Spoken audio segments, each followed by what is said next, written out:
So today, I'm privileged to bring to you something a little different. I have an M1 Garand. This one, unfortunately, is not mine. I have a friend who's just purchased this, and now that I have had it in my hands and felt it, I kind of want one myself. But anyway, this was the U.S. service rifle from 1936 to 1957. So originally designed in 1928 by John C. Garand, this rifle is still in service in parts of the world. Amazingly enough, it stood the test of time. So like I said, it was only in U.S. service up till 1957, but there are parts of the world where it's still used. This was the primary service rifle of World War II and the Korean War.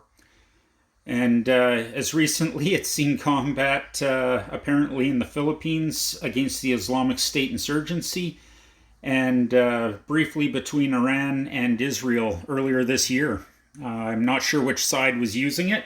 I'm going to imagine it was probably the Iranians, but yeah, apparently it's still in use. Really standing the test of time. So of course it's a semi-automatic. They came in two flavors. One was 30-06, that's the original. And then eventually they moved into 7.62 by 51, sort of the 7.62 NATO. And this was the first semi-automatic service rifle that America used.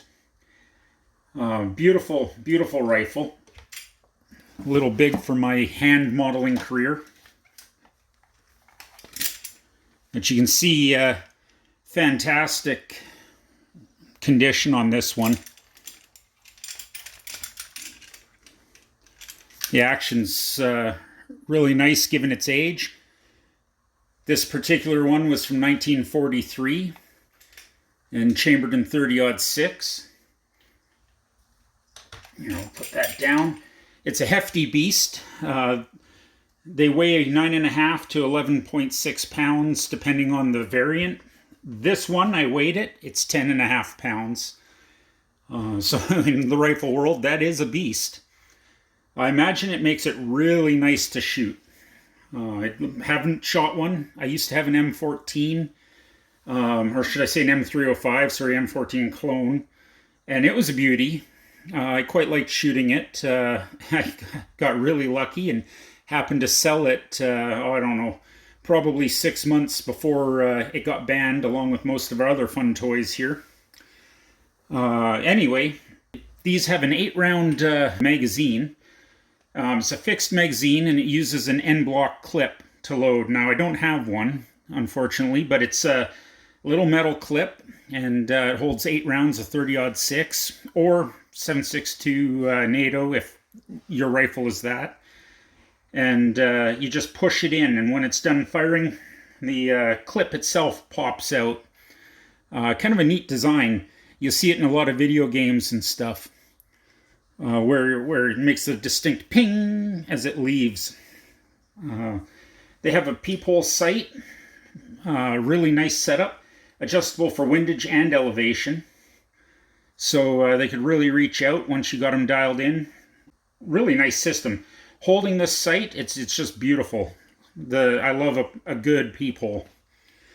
And this one being made by Winchester is a little less common. Like I say, this was made in 1943 by Winchester. Springfield made the bulk of them.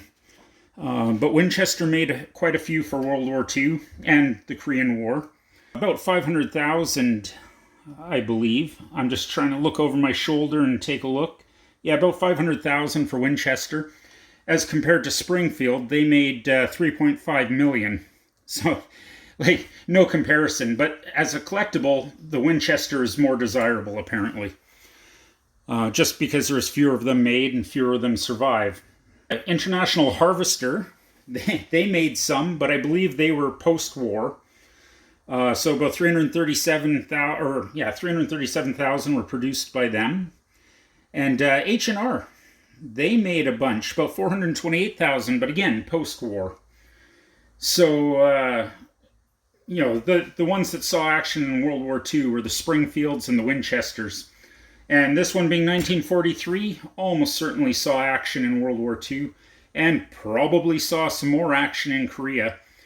I would sure like to be able to know the history on it. Unfortunately, I can't find any material to reference a serial number to the, service life that it saw.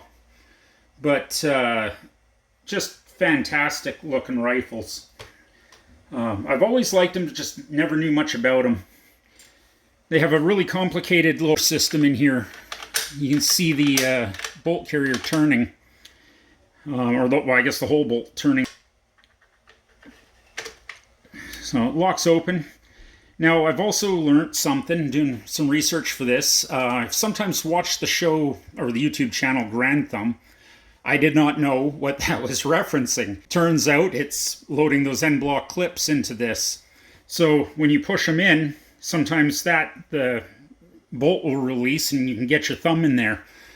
So I was watching a video and it suggests actually loading it by taking the clip, putting it there, holding that with your hand and pushing it in all the way before releasing everything, keeping your hand here to stop it from sliding forward inadvertently. And I can see that being a really good idea because there's a lot of force on here and I wouldn't want to get my thumb stuck in there. But really nice rifle.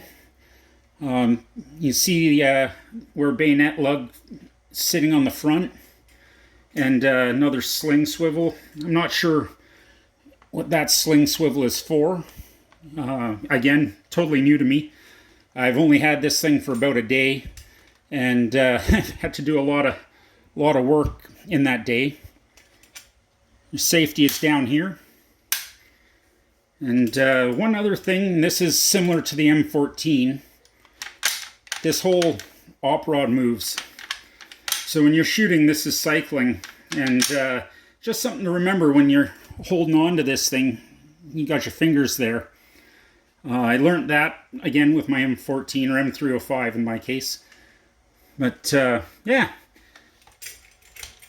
Just thought I'd do a quick little video on this. Fantastic rifle. Maybe one day I'll own one. Extremely expensive these days, especially up here in Canada. One of the cool things about it, though, is that we can still own this one. This one's not prohib yet. Let's hope. Just all I can say is let's hope that doesn't change. But anyway, I hope you liked this. I'm really glad I was able to share it. Like I say, I don't know a lot about the rifle. I've never shot it. It's not mine. And I don't know. Maybe I'll get one someday, but it's not right now. So, yeah, I was happy to bring this and thankful to my friend for letting me do this. Anyway, please like and subscribe, and I hope to bring you more in the future. Have a good one.